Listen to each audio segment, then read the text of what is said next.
J'ai perdu ma mère à l'âge de 10 mois. À la suite de cela, j'ai été adoptée par une famille très aisée. Et la femme qui m'a adoptée ne s'occupait jamais de moi parce qu'elle avait des domestiques et elle ne se préoccupait pas de moi.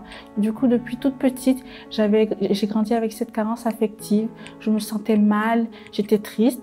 À la suite de cela, en 2003, elle a décidé de venir en France. La procédure d'adoption a duré 6 ans. À l'âge de 14 ans, en 2008, je l'ai rejoint. Et la situation était vraiment très dure pour moi parce que je me rendais compte en fait de la violence psychologique que je subissais. Et cette violence psychologique a augmenté ma carence affective et ça m'a conduit à me mutiler. Et du coup, la violence psychologique que je subissais, c'était les insultes, les humiliations et le fait de prendre des décisions pour moi sans en mesurer les conséquences. J'étais humiliée, rabaissée, elle me disait que je n'arriverais à rien, que personne ne m'aimerait jamais, que j'étais moche, que je sentais mauvais et que je n'arriverais à rien dans la vie. À la suite de ça, j'ai fait une tentative de suicide. J'ai pris des cachets et ça n'a rien changé parce que j'avais toujours cette carence affective, je voulais attirer l'attention. Ça m'a donc conduit à me tourner vers les garçons pour chercher cette attention.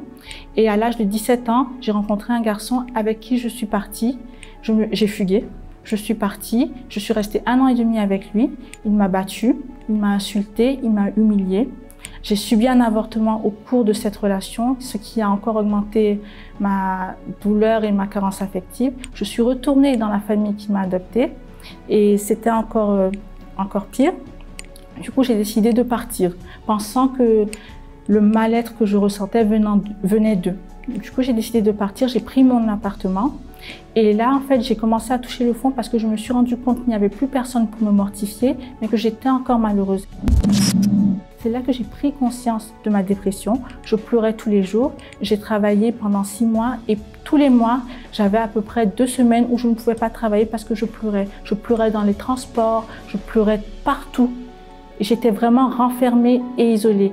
À la suite de ça, la dépression s'est accentuée et j'ai été conduite aux urgences psychiatriques. Ils ont voulu m'enfermer et là j'ai refusé parce que la semaine d'avant, j'avais entendu parler du centre d'accueil universel et j'étais allée et j'avais déjà commencé à voir les améliorations. Du coup, je me suis dit qu'au lieu de m'enfermer, je préfère continuer là-bas justement et continuer à recevoir l'enseignement.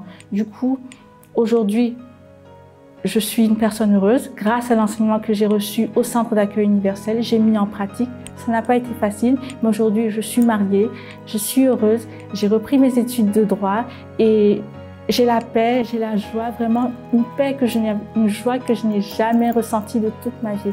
Alors, à vous qui voulez mettre fin à vos jours, sachez que ce n'est pas la solution, loin de là. La vie mérite la peine d'être vécue, la vie est belle. Et il y a une solution. Il suffit de trouver la bonne porte et de trouver la solution, se donner les moyens et tout peut changer.